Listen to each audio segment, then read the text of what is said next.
예레미야가 끝날 때가 되는데 참 오래 간다, 그죠? 우리에게 아직까지 더 많은 진노와 심판이 필요한 줄로 믿습니다. 어린 시절에 참 개구쟁이였습니다. 장난기가 얼마나 많은지 시골의 모든 것이 실험 대상이었고 모든 것이 놀이 대상이었습니다. 이 장난기는 교회 생활에도 그대로 다 적용이 되었습니다. 선생님에게 이상한 질문을 던져서 선생님을 곤란하게 하기도 했고 선생님을 놀리기도 했습니다. 동네에서 가장 많은 아이들을 전도해서 교회에 전도하는 아이였지만 또 아이들이 교회 오지 못하도록 막기도 했던 아이였습니다. 심지어 시골 교회를 세우신 우리 장로님이 계신데요.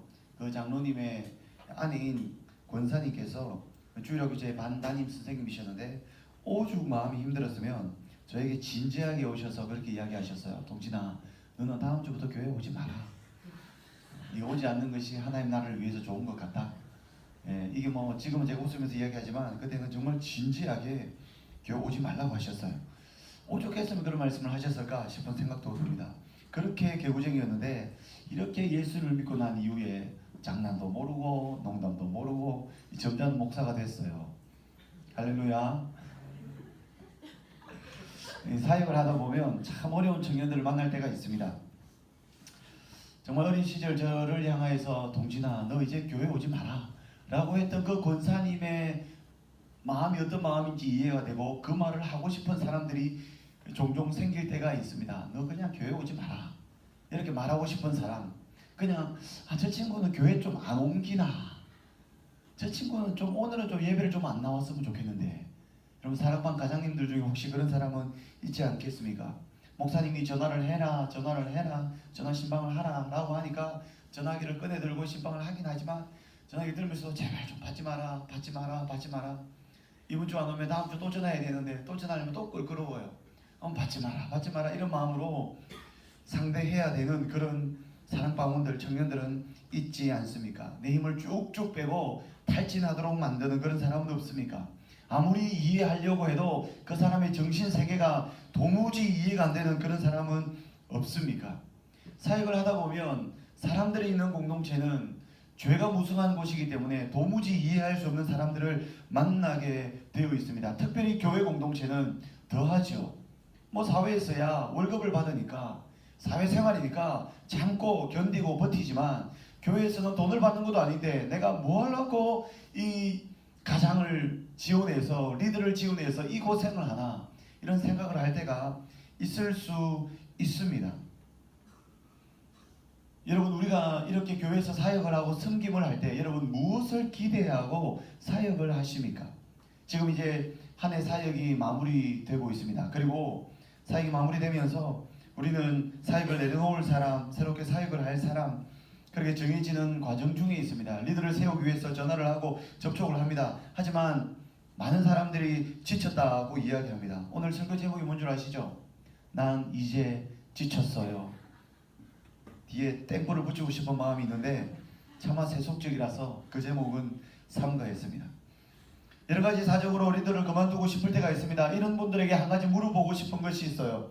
정말 우리가 교회에서 사역을 하면서 섬기면서 우리가 기대하는 궁극적인 우리의 기대가 무엇인가 한번 생각해 볼 필요가 있습니다. 여러분 혹 청년부에 와서 아포슬에 와서 뭔가 젊은이들이 모여서 활기차게 예배하고 즐거움이 넘치고 재미가 넘쳐서 뭔가 익사이팅한 것을 기대하면서 사역을 시작했다면 그것은 큰 착각을 하고 있는 것입니다. 여러분 사역은 결코 재미있는 것이 아니에요.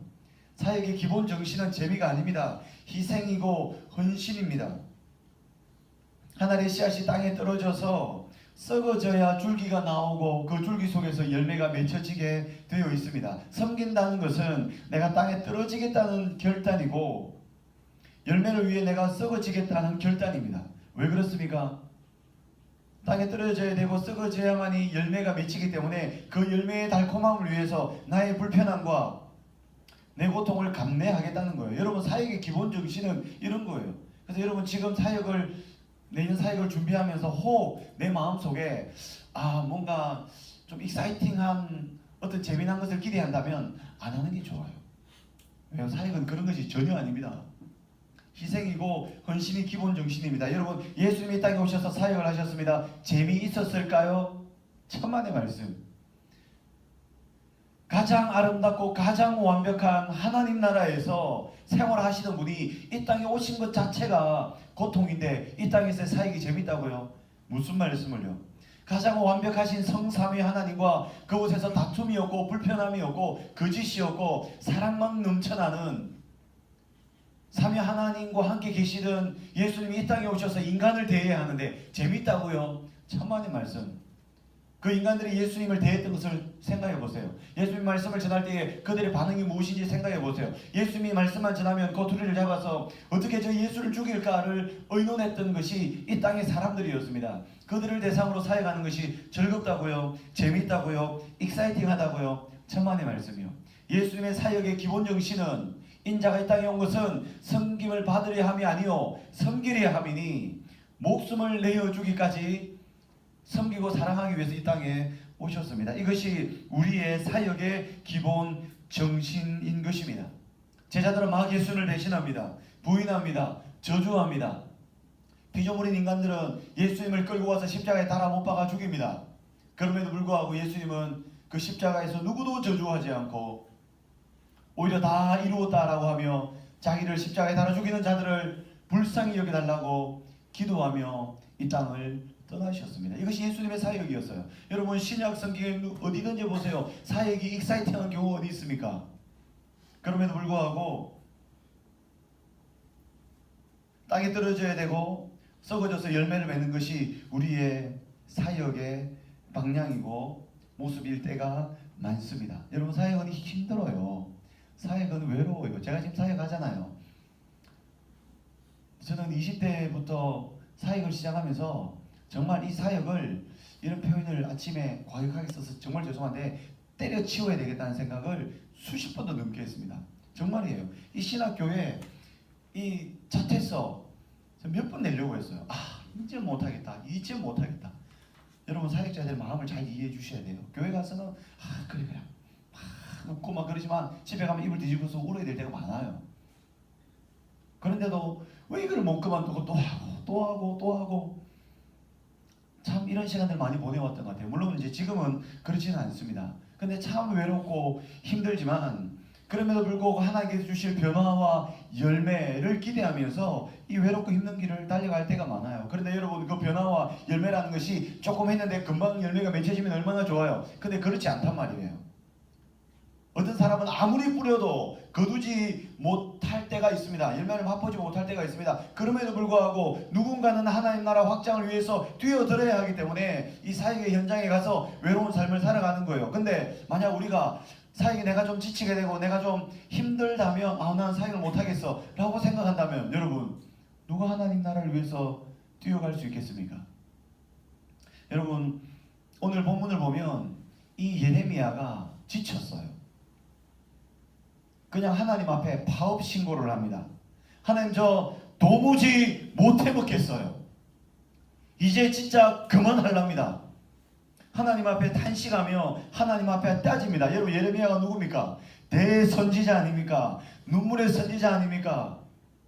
이스라엘에서, 남유다에서 가장 하나님의 말씀을 있는 그대로 전해서 그 말씀 때문에 핍박받았던 자 아닙니까? 이런 예레미야도 하나님 앞에 탄식하며 선지자 파업을 선고합니다. 우리 오늘 본문 10절 말씀을 같이 한번 읽어볼까요? 예레미야 15장 10절 같이 한번 읽어보겠습니다. 시작. 내게 재앙이로다 나의 어머니여, 어머니께서 나를 온 세계에 다투는 자와 싸우는 자를 만날 자로 낳으셨도다. 내가 꾸어주지도 아니하였고 사람이 내게 꾸이지도 아니하였건만은 다 나를 저주하는도다.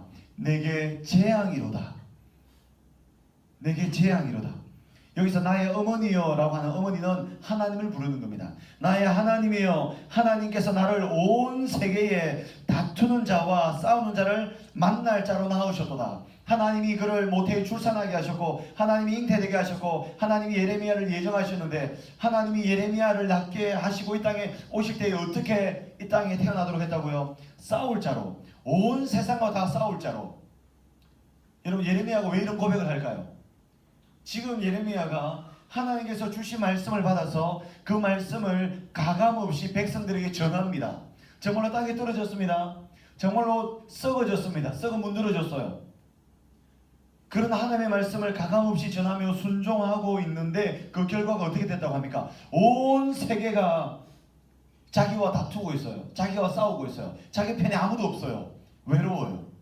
힘들어요. 화가 나요. 눈물이 나요. 핍박해요. 구덩이에 집어 던져요. 감옥에 가둬요. 때려요. 어떤 결과로요? 누구 때문에? 하나님 때문에. 하나님이 세우셔서 하나님의 말씀에 순종했는데 그에 대한 결과가 온 세계와 다투는 자가 되었다고 합니다. 자기가 누구에게 무언가를 구워주지도 않았고 사람 내게 꾸이지도 아니하였지만 다 나를 저주하는도다. 빚진 것이 없어요.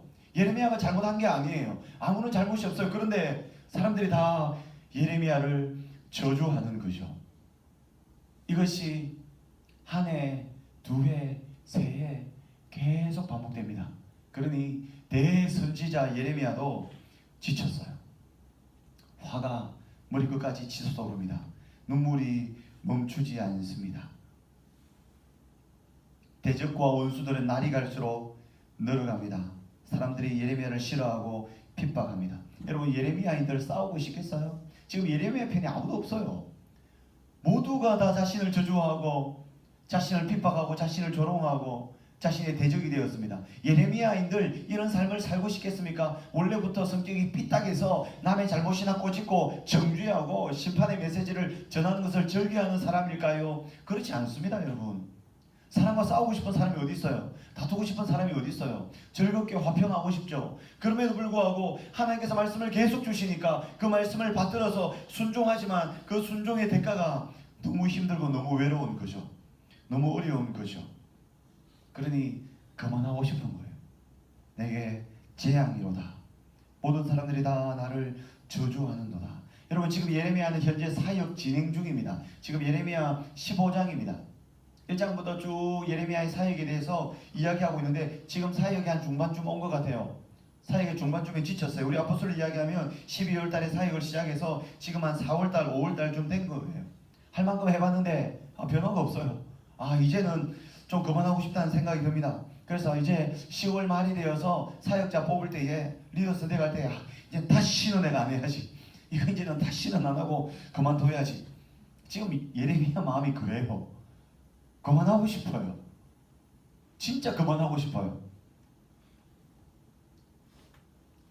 이 20살부터 교육전사를 하면서 너무 어린 나이에 가슴으로 품을 수 없는 아이들을 품어야 되다 보니까 이 마음속에 갈등이 많이 일어났습니다. 물론 사역을 하면서 보람도 있고 즐거움도 있지만 정말 한 번씩 양떼들이 내 살을 뜯어먹는 듯한 느낌을 가질 때가 있습니다. 그리고 정말 어린 아이들을 상대할 때는 정말 세상에 있으면 그냥 한 대 쥐어박고 혼을 내고 싶은데 교회에서 그럴 수도 없고 화를 낼 수도 없고 제가 화도 안 내잖아요. 알잖아요. 엄청 온유한 거. 그러니까 화를 낼 수도 없고 그걸 또 한 대 쥐어박을 수도 없고 교회에서 사랑으로 품어야 되는데 어떨 때는 이 살이 뜯겨져 나가는 기분을 느낄 때가 있어요. 우리 아포스토는 진짜 좋은 공동체예요. 근데 여러분, 이렇게 큰 공동체에는 사실 목회자가 목회하기 참 편해요. 왜냐? 양이 한 마리 안 와도 양이 넘쳐나요. 양 너무 많아요. 그래서 정말 이 대형교회는 목사가 양을 사랑하기 참 힘들어요. 양이 너무 많거든요. 양 한 마리 없어도 엄청 부자거든요. 근데 여러분, 작은 시골 교회에서는 내가 맡은 중고등학생들이 한 10명밖에 안 돼요. 그러면 그 중에서 하나 떨어지면요, 아포스토에서 한 100명 잃어버린 것 같아요.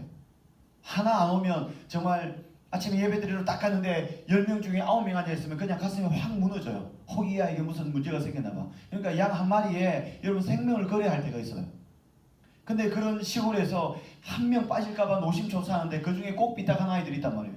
그러면 정말 이 사역자의 살을 뜯어먹는 듯한 느낌을 가질 때가 있습니다. 그러면 자존심도 상하고 화도 나고 안타까워서 눈물도 나고 여러 가지 많은 감정이 마음속에 교차합니다. 그때는 정말 그만두고 싶죠. 그러면 올해까지만 이 교회 사역하고 그만두자. 담임 목사님한테 사직서를 써서 가서 목사님 이제 저 그만 사임하겠습니다 라는 말을 수없이 하고 싶단 말이에요.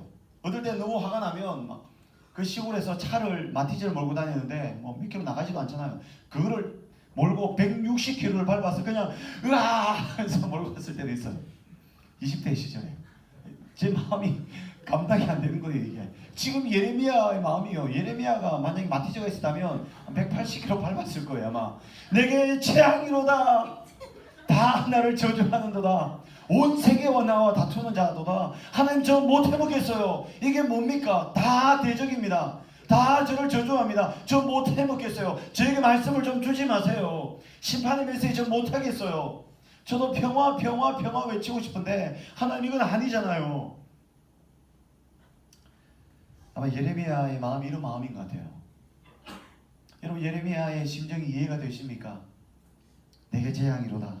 하나님께서 온 세계에 다투는 자와 싸우는 자를 만날 자로 나를 낳으셨도다. 다 나를 저주하는도다. 그래서 여러분 예레미야를 눈물의 선지자라고 합니다. 근데 여러분 구약부터 신약까지 그리고 지난 기독교 2000년 역사를 돌아볼 때에 하나님 나라의 확장을 위해서 뛰어드는 사람이 눈물로 사여가지 않고 열매를 걷는 경우가 어디에 있습니까? 여러분 울며 씨를 뿌리지 않는 자는 기쁨으로 단을 거둘 수가 없는 세상입니다. 왜요? 우리는 죄인입니다. 죄인들이 이곳에 모여서 하나님을 섬긴다고 살아가는 그런 공동체입니다. 이런 곳에서 여러분 어찌 눈물 없이 사역을 감당할 수 있겠습니까? 이런 예레미야에게 하나님께서 11절부터 14절까지 응답을 하시죠. 하나님께서 예레미야에게 내가 너를 강하게 할 것이다. 내가 너를 복을 받게 할 것이다. 내가 진실로 내 원수로 재앙과 환난에 대해 네게 간구하게 하리라. 그리고 정말 북방의 바벨론을 보내서 정말 그렇게 말 안 듣는 너희 대적들 내가 꺾을 것이야.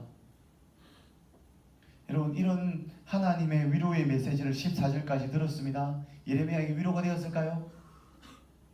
여러분들 지쳤을 때 목사님이 찾아가서 그래 그래도 하나님께서 복 주실 거야. 그래도 참아봐 이렇게 하면 여러분 마음에 위로가 되던가요? 예레미야가 지금 전혀 위로가 안 됩니다. 하나님께서 이런 말씀을 하셨는데 네가 강하게 될 것이고 네가 복을 받게 될 것이야 이렇게 말씀을 주시는데 전혀 위로가 안 돼요. 지금 예레미야 마음에. 그래서 예레미야가 여러분 다시 15절부터 하나님 앞에 다시 따지고 달려드는 거예요. 15절부터 18절까지 다시 두 번째 탄식을 합니다. 예레미야에게 사명을 잊지 말고 끝까지 힘을 내. 너 복 받을 거야. 너 강해질 거야 라고 이야기하지만 그 말씀이 전혀 위로가 되지 않습니다. 그래서 15절부터 18절까지 두 번째 하나님 앞에 탄식하는 거예요. 여러분 우리 18절 말씀 안 보이겠네요. 제가 읽어드릴게요. 나의 고통이 계속하며 상처가 중하여 낫지 아니하면 어찌 됨이니까. 주께서는 내게 대하여 물이 말라서 속이는 시내 같으시리이까. 나의 고통이 계속하며 목사님은 복을 받는다고 하는데 목사님은 네가 강하게 될 것이라고 하는데 목사님은 이 말씀이 그대로 이루어져서 변화가 일어날 것이라고 하는데 여전히 내 삶 속에는 고통이 계속되고 있어요. 상처는 점점 중해지고 있습니다. 낫지 않습니다. 이러다가는 마음의 병이 생겨서 우울증 걸릴 것 같아요. 마음의 병이 생겨서 불면증이 생길 것 같아요. 이제 더 이상은 이 양떼들을 목양을 못하겠어요. 이제 더 이상은 못 섬길 것 같아요. 정말 이러다가는 내 육체의 병이 오든지 내 영적인 문제가 생기든지 뭔가 끝이 날 것 같아요. 예레미야 마음이 그래요. 나의 고통이 계속하며 상처가 중하여 낫지 않으면 어찌 됨이니까. 주여 내게 복을 주신다고 했는데 주님 나를 강하게 해주신다고 했는데 제가 전한 말씀이 그대로 삶에서 실현된다고 했는데 주님 아무것도 발생하지 않네요. 나는 죽을 것 같네요. 나는 병에 걸릴 것 같네요. 이게 어찌 됨이니까. 주께서는 내게 대하여 물이 말라서 속이는 시내 같으시리이까. 물이 말라 비틀어졌어요. 주님은 물이 풍성하다고 했어요. 물이 넘쳐난다고 했어요. 생명이 넘쳐날 것이라고 했어요. 그런데 내 사역의 현장은 정작 물이 말라서 속이는 시내 같으리이까. 하나님 앞에 사기당했다는 표현을 하는 거예요. 하나님 앞에 사기당한 거예요. 여러분 목사에게 사기당했다고 생각하십니까? 목사님이 해보자 꼬더기 가지고 했는데 아유 망했다. 여러분 목사에게 사기당한 것 같아요?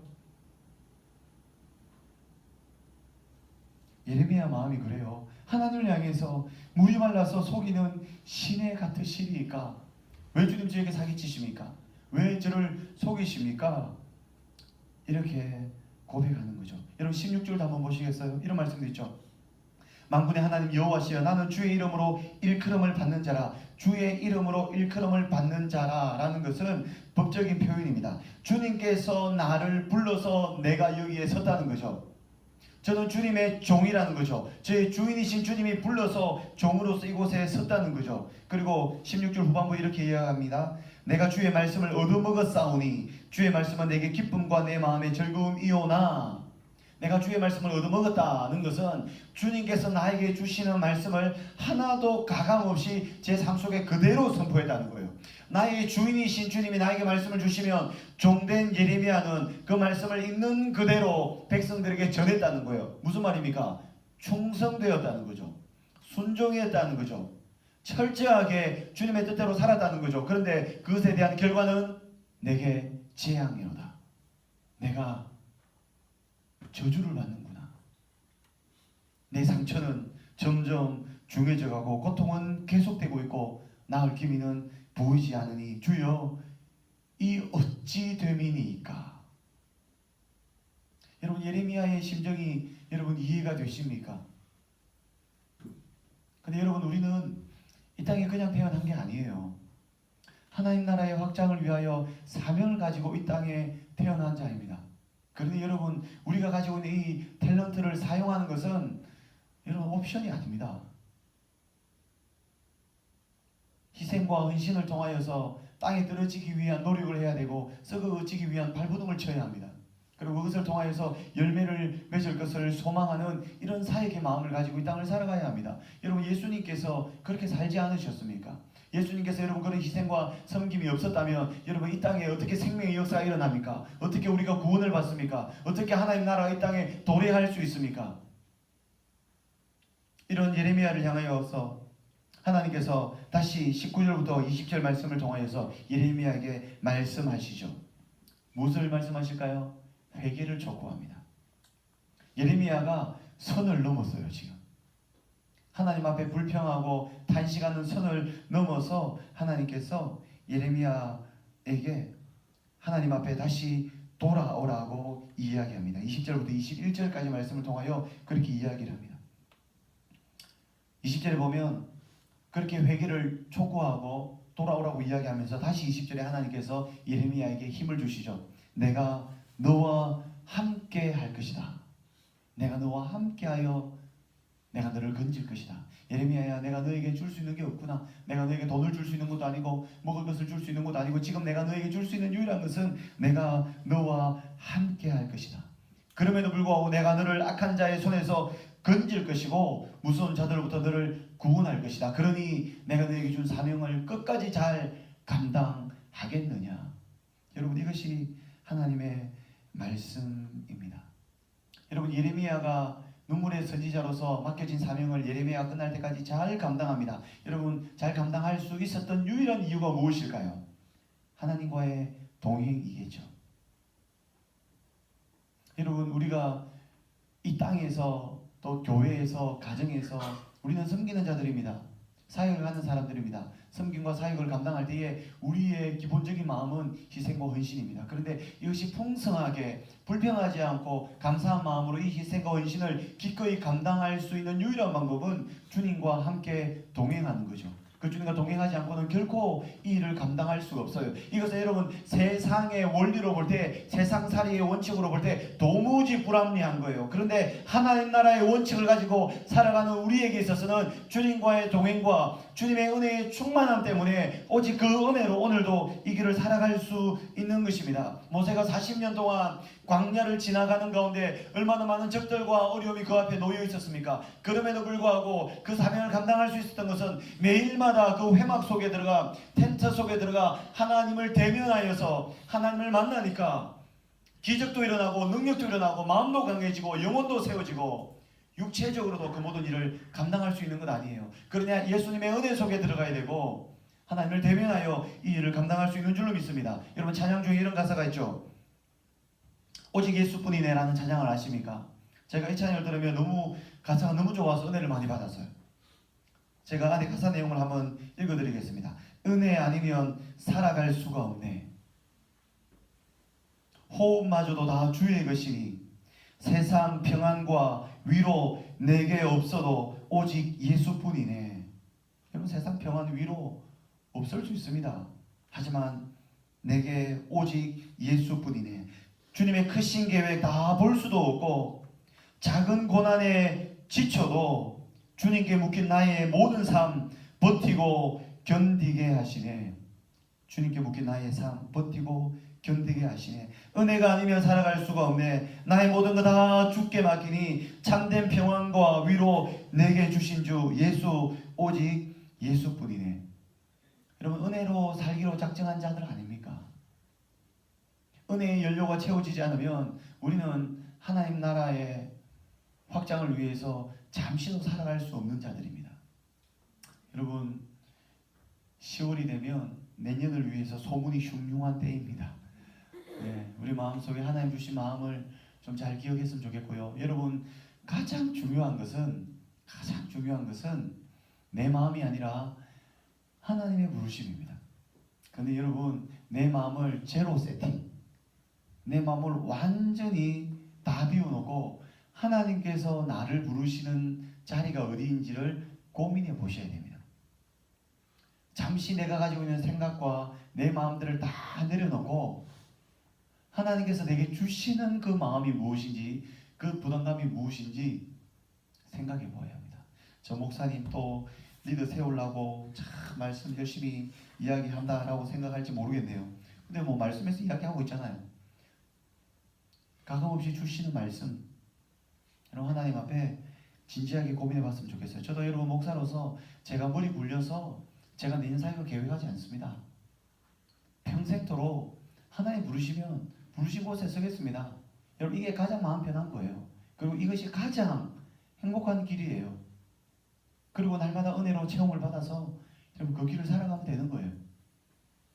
여러분, 하나님의 부르심에 민감하게 반응할 수 있었으면 좋겠습니다. 왜 예레미야가 이렇게 외롭다고 이야기했을까요? 그 당시에 선지자가 없어서? 아니에요.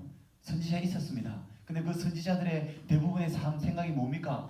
자기 생각으로, 자기 판단으로 그렇게 하나님의 음성을 결정해서 왕들에게 가서 평화, 평화, 평화 외쳤잖아요.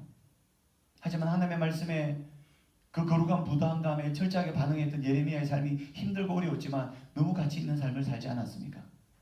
여러분, 하나님의 부르심에 민감하게 반응하시면서 또 올해를 돌아보고 내년을 계획했으면 좋겠어요. 여러분들의 가정에 있어든, 여러분들의 직장에 있어든, 학교에 있어든, 여러분의 삶에 있어든, 교회에 있어든 부르신 자리에 서서 신실하게 삼형제의 삶을 살아가시기를 주님의 이름으로 축복합니다.